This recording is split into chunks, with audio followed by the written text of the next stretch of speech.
الفرملة والتوقف.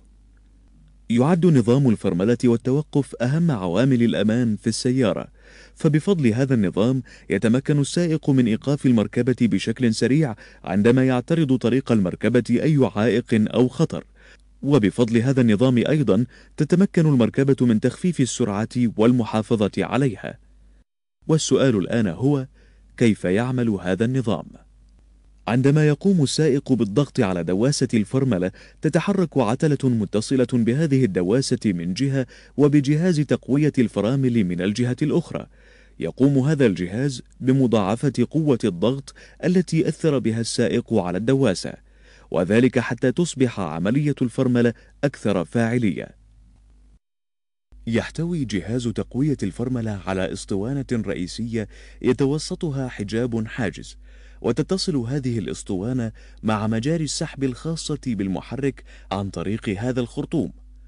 وظيفة هذا الخرطوم سحب الهواء من الاسطوانة، مما يؤدي إلى إحداث تخلخل في الهواء على جانبي الحجاب الحاجز.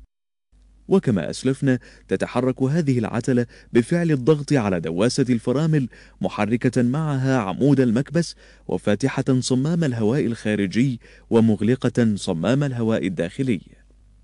بذلك تنحصر خلخلة الهواء في الجزء الأيسر من الأسطوانة، ويتعرض الجزء الأيمن للضغط الجوي الخارجي، فيصبح بذلك ضغط الهواء على الجهة اليمنى أعلى من الضغط على الجهة اليسرى بسبب عملية سحب الهواء وخلخلته، فيؤدي هذا إلى تحرك الحجاب الحاجز إلى اليسار، دافعا معه هذه الصفيحة المعدنية المثبتة على عمود المكبس.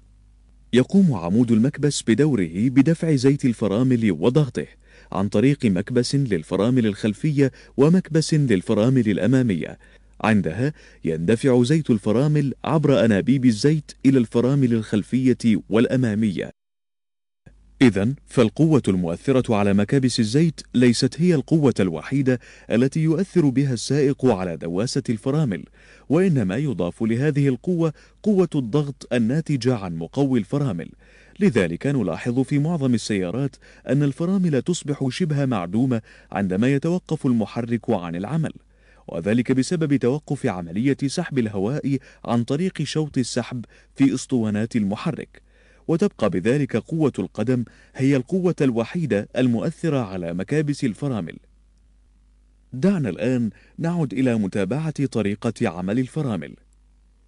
تحتوي معظم المركبات على نظام فرامل خلفي يختلف بأشكال أجزائه عن نظام الفرملة الأمامي، لكن للنظامين نفس مبدأ العمل. تثبت الإطارات الخلفية في السيارة على غطاء مجموعة الفرملة الخلفية. هذا الغطاء بدوره مثبت على محور نقل الحركة وعلى قرص مجموعة الفرملة المثبت على الكفة الخلفية. يقوم الزيت القادم من مكبس الزيت الرئيسي إلى مكبس الزيت الخلفي بدفع عمودي المكبس إلى الخارج، اللذين بدورهما يدفعان حذوتي الفرامل المثبتة عليهما المادة الاحتكاكية باتجاه غطاء مجموعة الفرملة الدوار، فيحدث عندها احتكاك قوي بين المادة الاحتكاكية والغطاء، مما يؤدي إلى تخفيف سرعة دوران هذا الغطاء أو إيقافه، وبالتالي إيقاف دوران الإطارات التي تحتك بدورها مع الطريق، محدثة عملية الفرملة أو التوقف. أما بالنسبة للفرامل الأمامية فلا يختلف شيء سوى أن الإطارات مثبتة على قرص معدني. هذا القرص مثبت على الكفة الأمامية، وتثبت مجموعة الفرملة على الكفة ذاتها أيضا.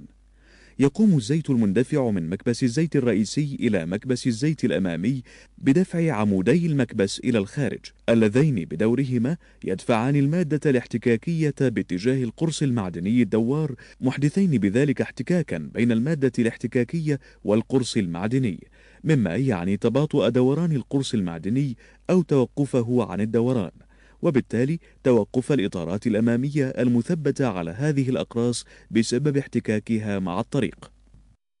عند إزالة الضغط عن دواسة الفرامل ترجع نوابض مجموعة الفرامل الخلفية والأمامية المواد الاحتكاكية إلى وضعها الأصلي، مما يعني تدفق الزيت من مكابس الفرملة الأمامية والخلفية عبر الأنابيب إلى مكبس الزيت الرئيسي، ومنه إلى خزان زيت الفرامل.